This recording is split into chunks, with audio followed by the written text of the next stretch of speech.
The San Francisco 49ers traded away their backup running back, Jordan Mason, which means Kyle Shanahan gets to go shopping. We're talking running backs, scouting reports on some big-time running backs in the NFL draft, if they're fits for the San Francisco 49ers, coming up on today's Locked On 49ers.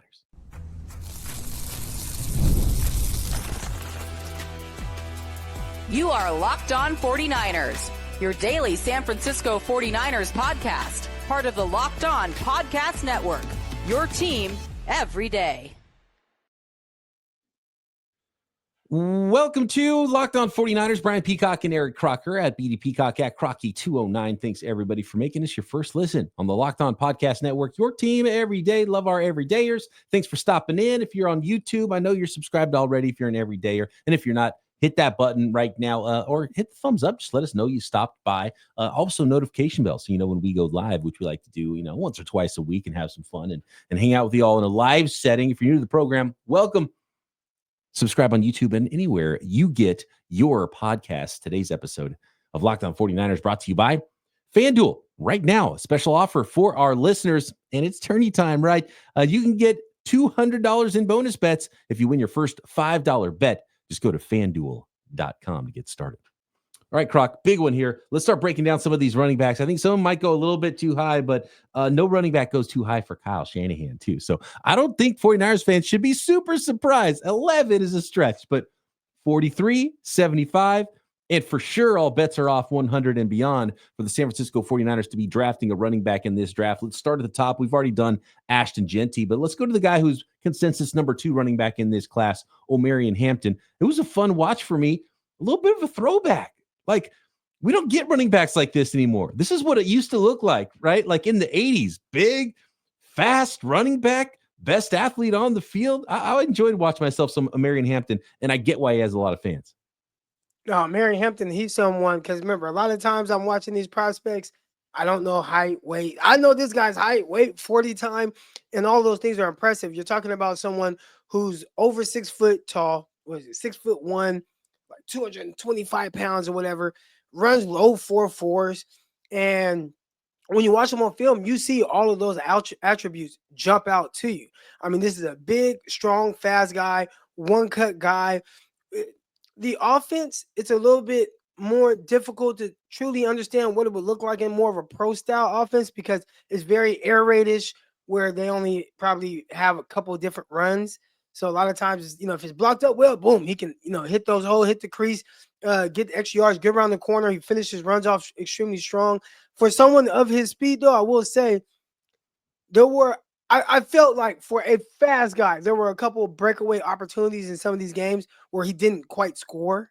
Now, he may have picked up 40 yards on the ground, but you want to see that get all the way to the crib. You want to take that all the way in. But the speed is definitely there. The one cut, the vision. He has a nice settingness to a game. And as I'm watching, just one person kept popping in my brain over and over and over. DeMarco Murray. DeMarco Murray. With the strides. When I first put it on, I thought like Robert Smith. Remember how he kind of had those strides? Yeah. With the way he eats up grass. Robert Smith was a little more upright.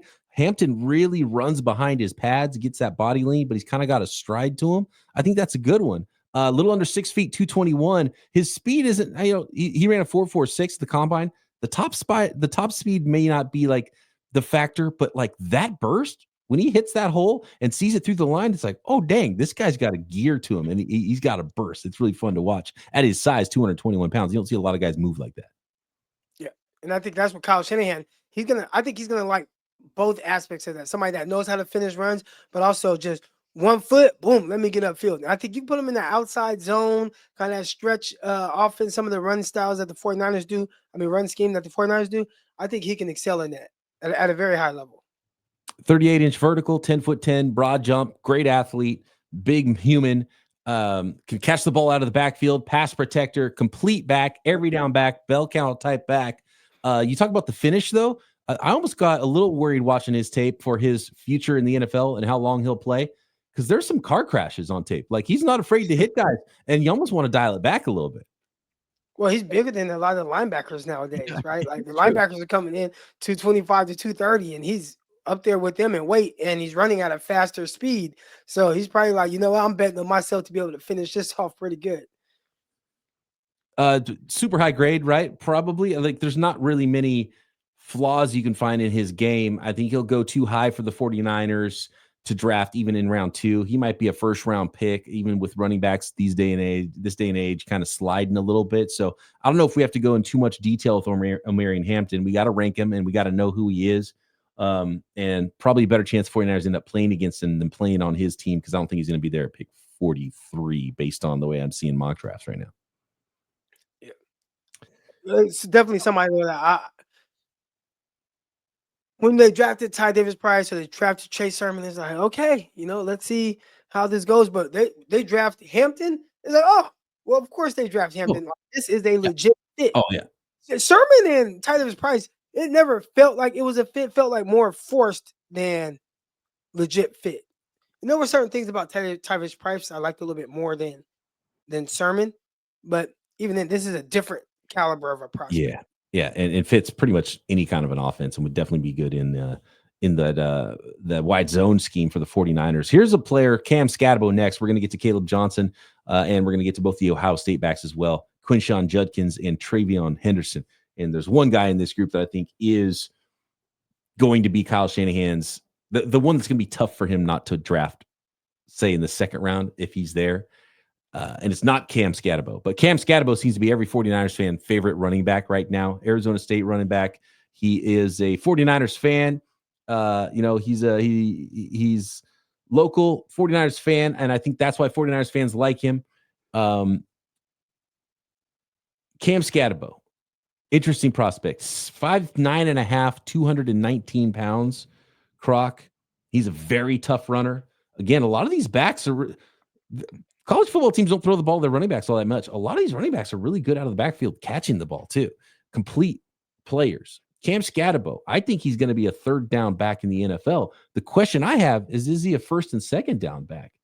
Or is he just a rotational guy? Because there is a clear lack of juice with the way he runs. You watch all these other running backs, and then you watch Cam Skattebo, and you're like, yeah, there's just a gear that doesn't exist for him. What did you see from Cam Skattebo? What kind of a round grade would you put on him? Because I'm seeing him ranked in the second round at times, and that is extremely rich for me, Croc, with Cam Skattebo. I think that'll be a little bit too rich for me as well. I think you watch him. You talked about why people like him. I think a big part of the reason why people like him is they watched him on the big stage, and you watch him against Texas. And this was a guy that was doing everything in his power to will his team to a victory, whether it was running the ball. We saw him throw the ball. We see him, turning the legs and, getting hit at the 5 and carrying guys into the end zone. So you see someone with that type of just willingness to not lose. Like, that's somebody I can get behind as well. But as he pertains just as a prospect going to the NFL, that's where it starts to get a little interesting. You talked about the juice.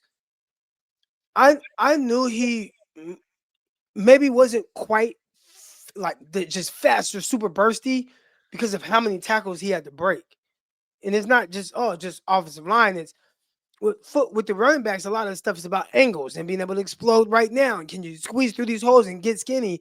Well, he doesn't burst through the holes in that way. So now, he's having to shrug off guys and break all these tackles. And it's like, man, this was amazing in college.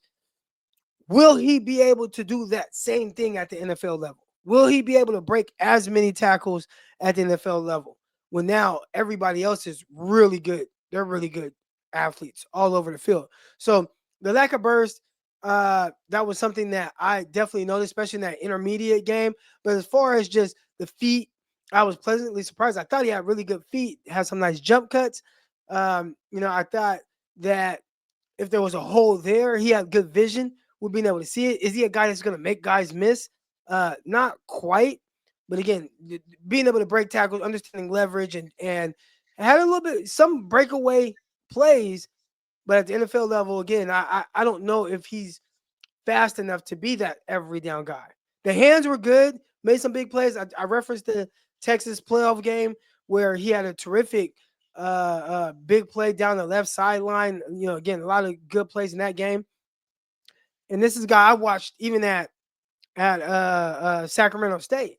You know, I got a guy I coached and trained, Jared Gibson. He's playing, so I watch his games. I'm like, who the heck is this Skattebo dude? And I like him. The next thing you know, he goes over to Arizona State. So versatile guy. They use him as a wildcat quarterback at times, whether it's at Sacramento State or Arizona State.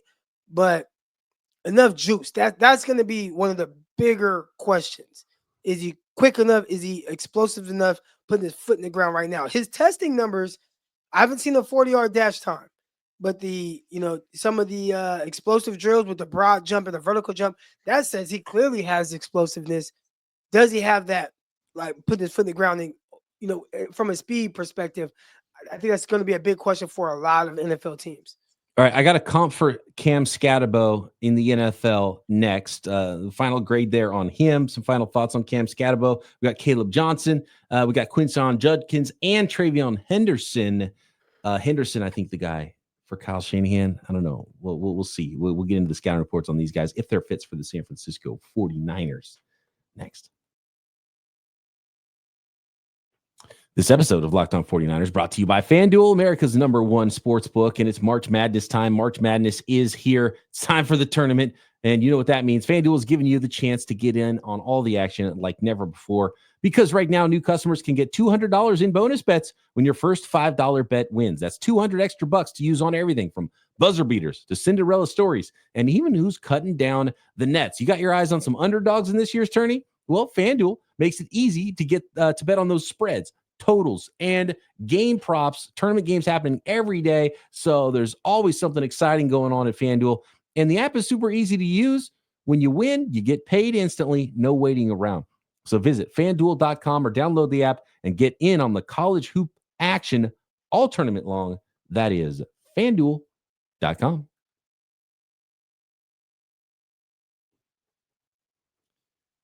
All right, Croc. Yeah, to be honest with you, man, I'm pretty low on Cam Skattebo compared to everybody else. I think he'll be a useful player though in the NFL, and that's the thing. So I was like, I don't hate him as a prospect.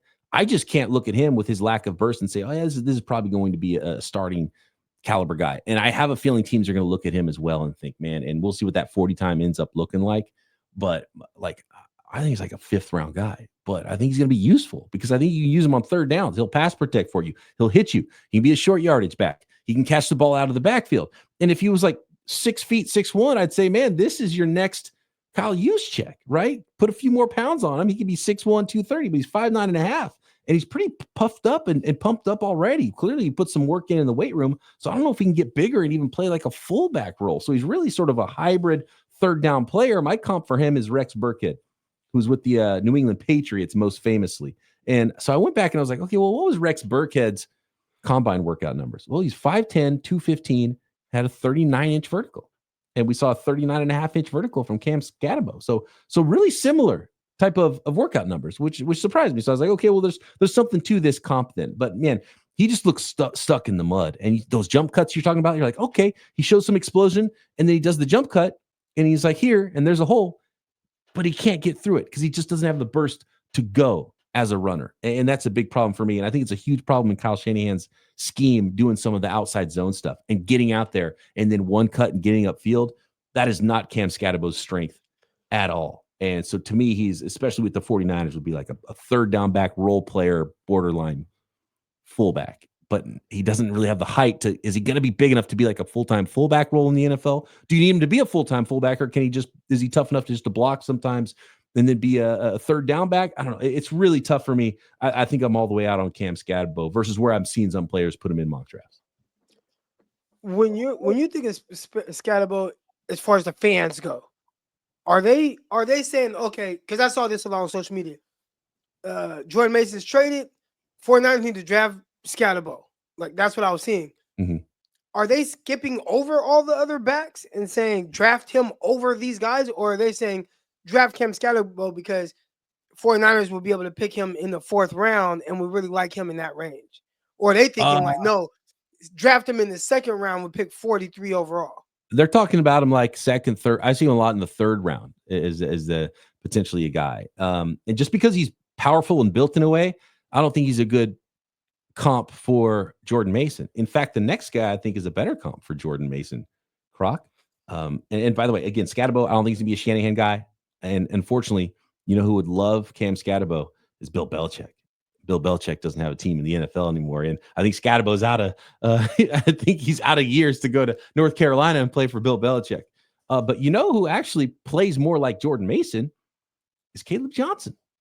Croc, and I know he's a guy you like, and it's funny because Kaleb Johnson's not as fast as the rest of the guys we're talking about on this list. He's not as fast as Judkins, or definitely not Henderson or Omarion Hampton. But I put on the tape back to back. I was watching Skattebo, then started watching Kaleb Johnson. And Kaleb Johnson didn't run a fast 40 time at the combine. Kaleb Johnson, I want to get it right. Kaleb Johnson out of Iowa, 6'1", 224. He ran a 4.57 with a 1.62 10-yard split, which is not fast. He's got tons or more, not explosive getting out. Right. And he is not, I mean, he's got tons more burst than Cam Skattebo does. So that really worked. Like, is Cam Skattebo going to run like a 4.7? Like, that's the way he plays compared to some of these other guys. And Kaleb Johnson's got speed on tape, and he ran a 4.57, which to me just means maybe he'll slip a little bit. But I loved what I saw from Kaleb Johnson. What did you see watching Kaleb Johnson out of Iowa? You know, I was kind of surprised to see the 40-yard dash number. And we know football is not played in shorts and a T-shirt. So you do want to kind of gauge that game speed as well. And you watch him just, there was one play, he's running to the left, and he had to he shrug off a tackle. And then the way he just accelerated through the hole and down the sideline and got in before somebody, I mean, it was just, okay, I like that. Like, that's the burst I'm looking for. And then you see some of the other runs, and it's just so strong. He has really good contact balance. It is, I was going to say, man, there's that kind of Marshawn Lynch run style where he's able to stay square but keep his power and accelerate good. And that's what we kind of talked about with Jordan Mason, where, you know, some people, you know, you don't want to throw around beast mode too often because he's just so unique. He was a 4.4 guy, but he played like he was 245 pounds, the way he ran through guys. When we talked about Jordan Mason, we started going more towards like Marion Barber, that type, man, hard runner, you know, doing all the dirty work. And even as we saw with JP Mason, maybe not quite great breakaway speed, but he had some big runs just because I'm so powerful. I'm bouncing off of guys. Guys, they stopped wanting to tackle me after the second quarter. I think Johnson can be that type of back in the NFL. Absolutely. The way, and it's easy to picture him in a pro style offense because that's what they ran at Iowa. So you just watch him and how they utilized him and how much stronger he got during games. I mean, he ran his butt off. I was surprised because I was expecting to like Hampton way more. And I ended up just the way Johnson ran and the way I felt like it would correlate to the 49ers, it was just something that got me a little bit more excited. Interesting. So I would have put, you know, Hampton's the top 50 guy probably. Cam Skattebo is more like a fifth round guy to me. Kaleb Johnson, third round, like it's starting to kind of come together. Niners got that extra third round pick. Do you think he gets to the third round? Sounds like you might have him like him even a little bit more than that. I mean, vision, he's got that acceleration, he's got power, he's got contact balance. I think the time you do see the 4.57 40 times show up is maybe the final gear, the second gear. He's got burst to get up to top speed. His top speed might not be amazing on the field. And the other thing he doesn't have, and that's why it's kind of similar again to Jordan Mason, is there's not a lot of like open field moves. There's not a lot of wiggle, not a lot of lateral quicks. You get what you get. He gets going and he gets going down the field. Yeah. I just like his style. But even then, I can like someone's style maybe even more than someone else, but expect this guy to go higher. So Hampton, I see him as a second round guy. Johnson, he's more late day two. Like if 49ers is able to get him with a comp pick, I would like that. And that's really solely based on the testing is the testing. So when your 10-yard split, which I think is important for running backs, because, I mean, you got to get the ball. We got to get upfield right now. It's not great. 40-yard dash, not great. There's no incentive that says, hey, man, you should take me high because of this. Aside from I was in the pro style office and I was very productive at Iowa. And he's someone that is probably set up to be a 3-down back. We talk about pass protection. He does that as well, extremely well. So there's a lot of good things, but just the testing, I think, is something that may bump him down a little bit. Because there's other running backs we ain't even mentioned. And again, everybody, the jump, they'll talk about Kaleb Johnson, talk about Hampton, obviously, the kid out of Boise State. Skattebo, you hear that? Man, there's Ollie Gordon and a bunch of other guys where if you'd have told me this time last year, Ollie Gordon would be someone that people aren't even talking about, I'd have been like, get out of here. That guy's going high second round. Dude, serious. There's so many guys. We got to do multiple. That's why we're doing 5 today, because we're going to have to do another 2-3 episodes of 5 running backs a piece to get through all these guys. Because then you got Dylan Sampson, you got Bashal Tootin. What do you know about Bashal Tootin, Croc? You got Marcus Yarns, you got Martinez from Miami. Didn't even mention Martinez. Not a big fan of Martinez. I was a big fan of Martinez at Oregon State. I felt like when he got to Miami, I'm like, man, did he put on too much weight or something? Like, he is moving slow. And then I felt like as the season went on, he got a little bit stronger as a runner, but it wasn't quite what I was expecting to see with what I saw at Oregon State. You got ATN, you got DJ Giddens, we got Jaden Giddens. I mean, there's a ton of dudes that we're gonna have to get through here. But yeah, I liked what I saw. Like Kaleb Johnson, he's still there, pick 100. We start to be talking because I'm kind of like, okay, 100 or later is when I would ideally like to draft some of these running backs. But man, there's a lot of good ones. There's so many good ones that some of them start to fall into that late 3rd, 4th round area, and then you get great value? Or is there just so many good ones they're all going to go early anyway? Because you don't want it to be a situation, Croc, like a few years ago at tight end, where it's this awesome tight end class, and the 49ers at the end of round 3 drafted like a 5th round guy in round 3 at tight end. And we're like, what's going on? Everyone's getting all these great tight ends, and the 49ers were the first team to not get any value at tight end in the class, right? So they still got to fall to you. So that's my question with this class is, are they just going to all end up going early? Because there's some mock drafts that have 3 running backs going in the 1st round. And so we'll see who falls, who's going to be there for the San Francisco 49ers. A lot of these guys might go a little too high. What about the Ohio State duo next? And the guy I think Kyle Shanahan is going to fall in love with. The NCAA tournament is here, and so is the bracket breakdown. Locked On Podcast Network and Amazon Fire TV channels are teaming up to deliver NCAA tournament coverage like never before. Watch studio shows featuring former players and Locked On's local experts as they guide you through every upset, buzzer beater, and bracket matchup. Stream it all for free on Amazon Fire TV channel. Search Bracket Breakdown to see it all for free. It's your team every day.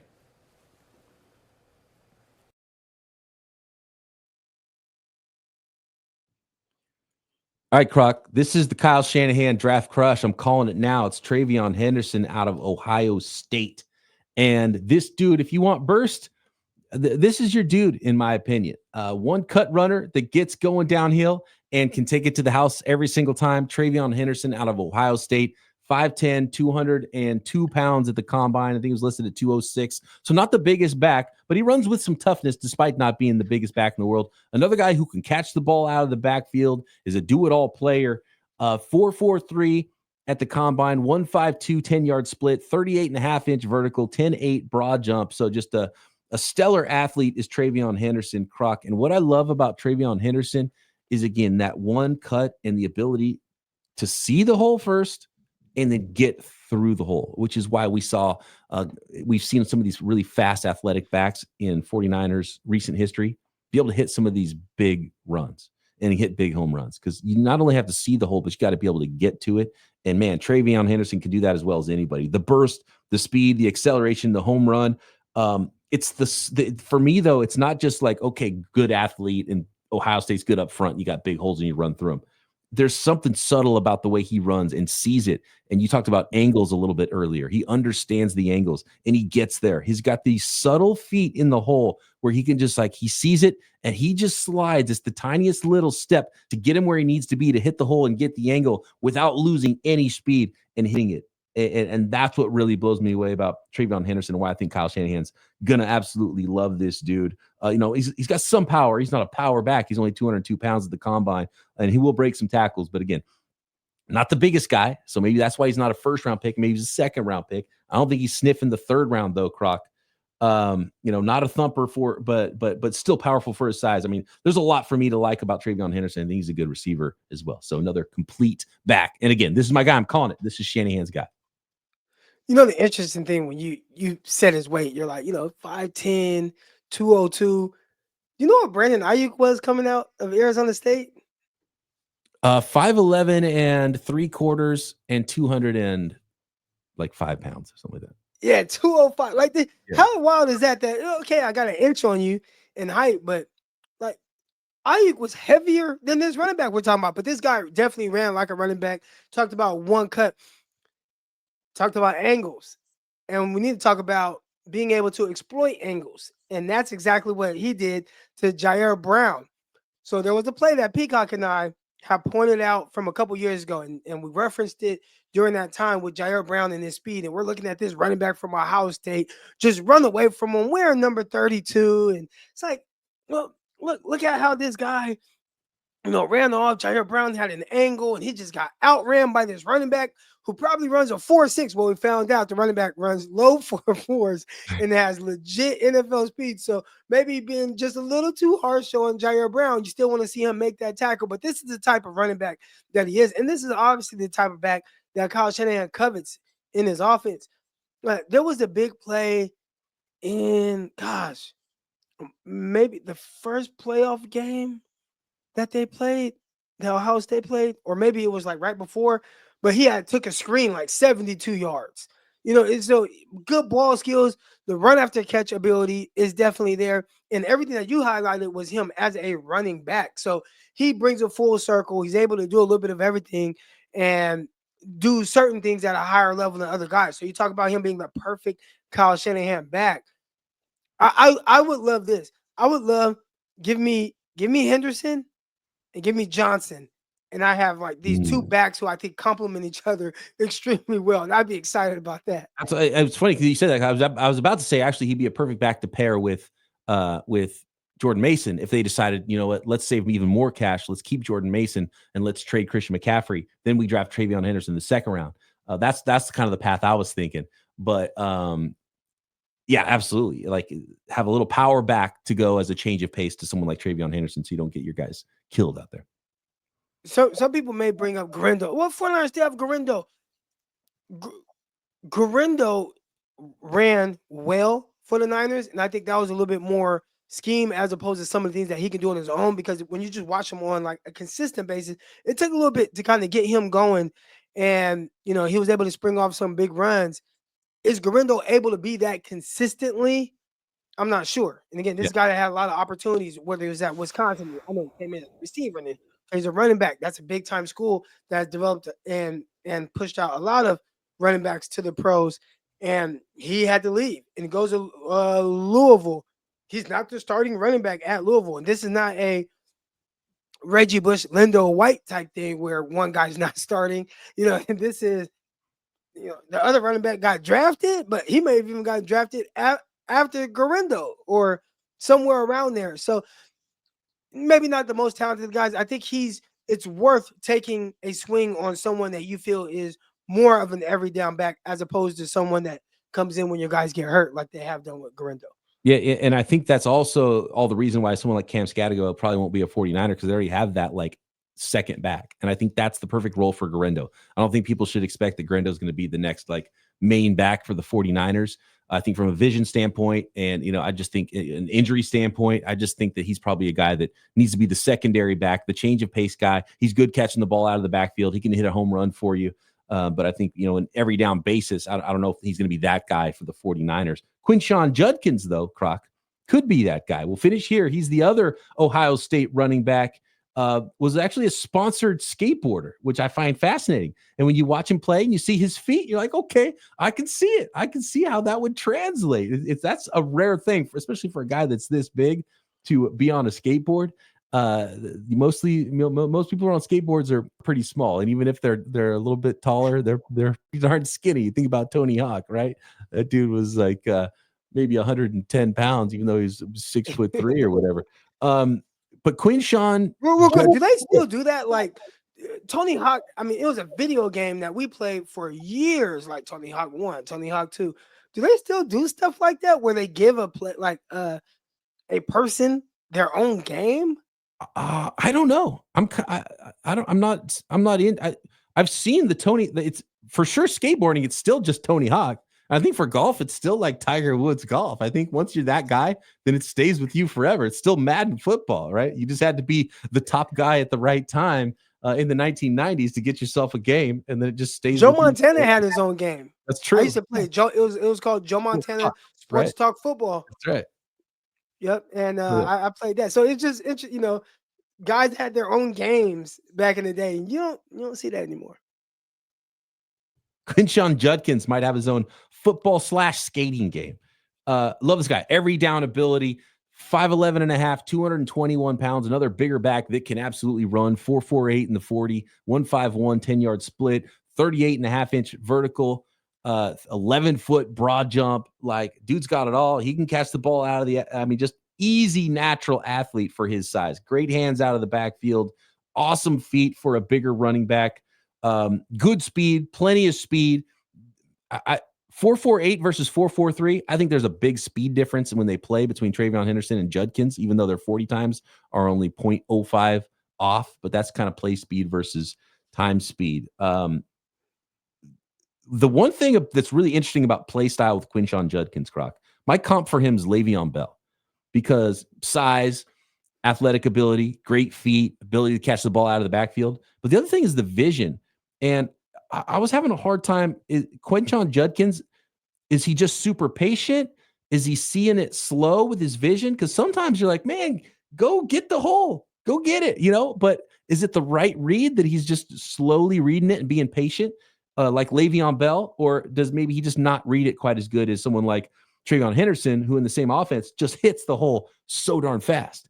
But really interesting player. I like Quinshon Judkins a lot. I would have his teammate Treveyon Henderson a little higher, though. Yeah, and you mentioned too catching the ball. It's something we don't see a whole lot in college football. But both of these backs from Ohio State caught over 20 passes. So just seeing them being utilized in the passing game in that way to go along with what they do on the ground, definitely different styles. One a little bit more power, the other one a little bit more speed. I don't want to say finesse, but a little bit more of that long speed that you're looking for. Nonetheless, two guys that I do think will be really good running backs in the NFL, or at least really good prospects and guys that I'm definitely intrigued by. Absolutely. Phenomenal running back class. I think a lot of these guys might go a little bit too high to become San Francisco 49ers because they got some other fish to fry with some big players before they start drafting running backs. But again, Kyle Shanahan can always throw us a curveball and surprise us a little bit. And if these guys all go early, then that means this is going to push some other guys down to the San Francisco 49ers. And so we're going to have to break down a whole bunch more. There's some more day 2, a lot of day 3 running backs as well. And we'll try to cover as many of those guys as possible. Let us know at BD Peacock, at Crocky209, or in the YouTube comments, what running backs you think we should scout, or what players at other positions you think we should scout to add to our 49ers big board here. Thanks everybody for making this your first listen, and Croc and I back tomorrow right here, Locked On 49ers.